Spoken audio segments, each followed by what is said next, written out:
ব্যাপারটা হচ্ছে যতটুকু আমি খবর পেলাম যে ওখানে যে বলছে যাকে আক্রমণ করেছে, যে বলছে যে তৃণমূলের নেতা, ওই জায়গায় বসে অকথ্য ভাষায় গালিগালাজ করছিল।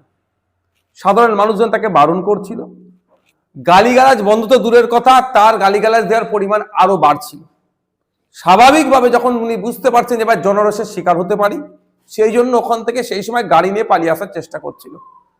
যে গাড়ি নিয়ে পালিয়ে আসার চেষ্টা করছে ওই সময় বরঞ্চ ওখানকার যারা নাগরিক সাধারণ মানুষ আছে তাদের উপরে এক প্রকার গাড়ি তুলে দিচ্ছিল, প্রাণে মেরে দিত, কয়েকজন আহত হয়েছে।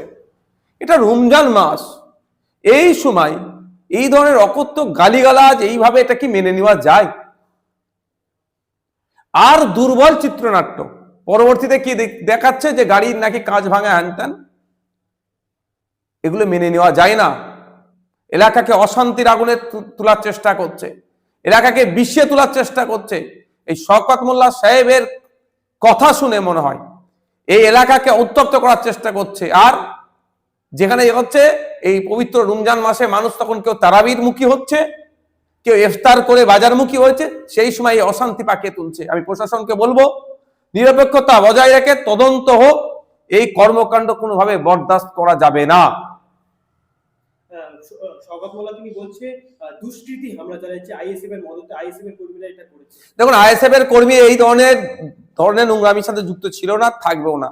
আমরা বারবার মার খেয়েছি, আমরা হজম করেছি, আমরা বারবার একটা কথাই বলেছি, আমরা সমাজ ব্যবস্থা পরিবর্তনের জন্য রাজনীতিতে এসেছি।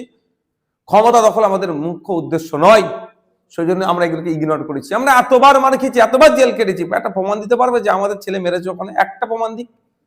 ভিডিও তো বলছে নাকি করেছে, দেখাক যে এই ছেলেটা আইএসএফ এর এটা নেতৃত্ব মেরেছে। জনরসের শিকার হয়ে যাব বুঝতে পেরেছে, সেই জন বেরিয়ে আসছিল। বরঞ্চ বেরিয়ে আসার সময় তার গাড়ির ধাক্কাতে বেশ কয়েকজন আহত হয়েছে, গুরুতর আহত হয়েছে। এর জবাব কিন্তু প্রশাসনের মাধ্যমে আমরা নেব। শওকত মোল্লা বলছে যে আইএসএফ এর পা থেকে মাটি সরে যাচ্ছে, যার ফলে আমাদের নেতা খায়রুল ইসলামকে আক্রমণ করছে কোনোভাবে। দেখুন, একটা কথা বলি, শওকত মোল্লা সাহেব এখন সাপে কামড়ে ওজায় ঝাড়ছে না, এই প্রশ্ন অনেকটা আছে। রাজ্জাক খার খবর আমরা ভুলে যাচ্ছি না, রাজ্জাক খাকে খুন করার পরে শওকত সাহেবের কাছে এসে দাঁড়িয়ে, সব থেকে কাছে যারা দাঁড়িয়েছিল তাদের মধ্যে কয়েকজন গ্রেফতার হয়েছিল। আর তদন্ত যদি সঠিকভাবে এগোয় অনেক কাছাকাছি মানুষ গ্রেফতার হবে। আইএসএফ এর পায়ের নিচে মাটি শুধু ভাঙন নয়, সারা রাজ্য শক্ত হচ্ছে। তৃণমূলের এই সমাজ বিরোধীদের নিয়ে যারা রাজনীতি করছে তাদের পায়ের নিচে মাটি নাই। ক্যানিং পূর্ব, ক্যানিং পশ্চিম, গোসাবাহা, বাসন্তী, হাড়ুয়া, মিনাকা, রাজারহাট, নিউ টাউন অত্ত এলাকা থেকে লোক নিয়ে এসেও ঘটপুকুর চত্বর এলাকায় যে মিছিল করেছিল ভরাতে পারেনি। কাদের পায়ের নিচে মাটি নেই সেটা বাংলার মানুষ জানে।